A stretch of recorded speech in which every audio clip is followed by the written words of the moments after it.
कि हमने 1526 में पानीपत की लड़ाई का प्रथम चरण बनाया। ठीक, ये लड़ाई जो है इब्राहिम लोदी और बाबर के बीच में थी। बाबर इस लड़ाई के लिए पानीपत गांव के पास अपनी सेना के साथ इकट्ठा हुआ था, जिसमें अपने दाहिने किनारे पर उसने पानीपत गांव और बाएं किनारे पर एक सूखा नाला था जिसको कटीली झाड़ियों से भरकर उसने एक सुरक्षात्मक घेरा बनाया था। ठीक है, और इसके बीच में अपना सैन्य विन्यास किया था। बाबर खुद जो है सेंटर में था, उसके पीछे रिजर्व सेना, उसके आगे एडवांस और बाबर के बायां केंद्र, बायां भाग और बायां तुलगमा पार्टी, दाहिने साइड में दाहिना केंद्र, दाहिना भाग और दाहिने तुलगमा पार्टी, और उसके आगे जो है तूरे लगाए गए थे। तूरे के आगे बैलगाड़ियाँ लगाई थी और तूरे के पीछे तोपें और मस्कट लगाई गई थी। ठीक है, बैलगाड़ियों को तुरानी पद्धति से बांधा गया था।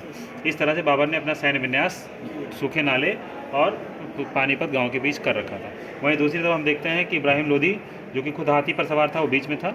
ठीक है, इनकी सेना में सबसे आगे 1000 हाथी लगे हुए थे। उसके पीछे बाबर ने अपनी 1 लाख की सेना को 4 भागों में बांट रखा था। ठीक है, जिसमें हर यूनिट में जो है बीच में पैदल सेना और दोनों पार्श्वों पर घुड़सवार सेनाएं थी।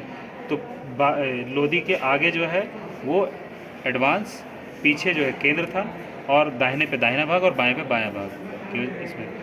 अब क्या होता है कि जब युद्ध शुरू होता है तो लोदी बाबर का सामना करने के लिए पानीपत गांव की तरफ बढ़ता है। ठीक, मैदान में जब अपनी सेना के साथ बढ़ रहा होता है तो इसमें इनका जो बायां भाग है वो थोड़ा तेज़ चल रहा होता है, तो ये बाबर के दाहिने भाग के जल्दी पास पहुंच जाता है और ये पीछे रह जाता है दायां भाग। ठीक है, तो इनकी सेना की स्थिति तिरछी हो जाती है। ठीक, अब बाबर को लगता है कि लोदी जो है उसके दाहिने भाग पर आक्रमण करने वाला है। ठीक है, या कर सकता है, तो उसके लिए तुरंत जो है अब्दुल अजीज़ के नेतृत्व में एडवांस जो सेना थी, रिजर्व सेना के कमांडर अब्दुल अजीज़ को निर्देश देता है, आदेश देता है कि वो जाके जो राइट विंग है, ठीक है, राइट विंग को मजबूती प्रदान करें। ठीक, तो अब्दुल अजीज़ यहाँ चले आते हैं। ठीक है, उसके बाद तुरंत जो है दोनों तुलगमा पार्टी को कहता है कि वो तीरों की बौछार करते हुए और लोदी की सेना को पीछे से घेरें। तो इसको आप लाके पीछे खड़ा करेंगे। ठीक है, पीछे से घेरें, ये पीछे आ गए। ठीक, पीछे से घेरें।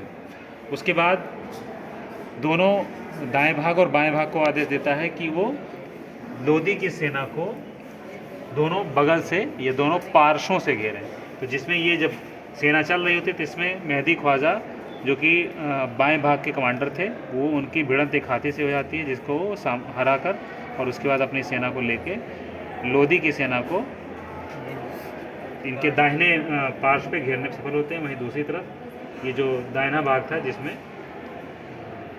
ये भी आ जाते हैं ना, अब्दुल अजीज़ के नेतृत्व में सेना, ये बाएं भाग पे ये घेरने की सफल हो जाती है। उसके बाद दोनों जो सेंटर थे उनको आदेश देता है कि सामने से होते हुए और लोदी की सेना को सामने से घेरें।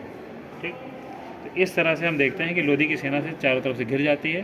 फिर चारों तरफ से तीरों की बौछार होती है जिससे कि हाथी जो है और इनकी जो सेना है वो केंद्र में भीड़ की तरह इकट्ठा होने लगती है। ठीक, काज जो गिर जाए कोई दिक्कत, क्योंकि अब लड़ाई है तो मारेंगे भी। ये भीड़ की तरह इकट्ठा जाती है। पानीपत के प्रथम चरण में बाबर का उद्देश्य था कि चारों तरफ से सेना को घेर कर और हम सेना को तोपों की रेंज में ले आए। तो ये सेना जो है वो सारी क्या होती है कि तोपों की रेंज में आ जाती है। ठीक, और यहीं पर ये पहला चरण खत्म हो जाता है। ठीक है, हो गया, बंद करो।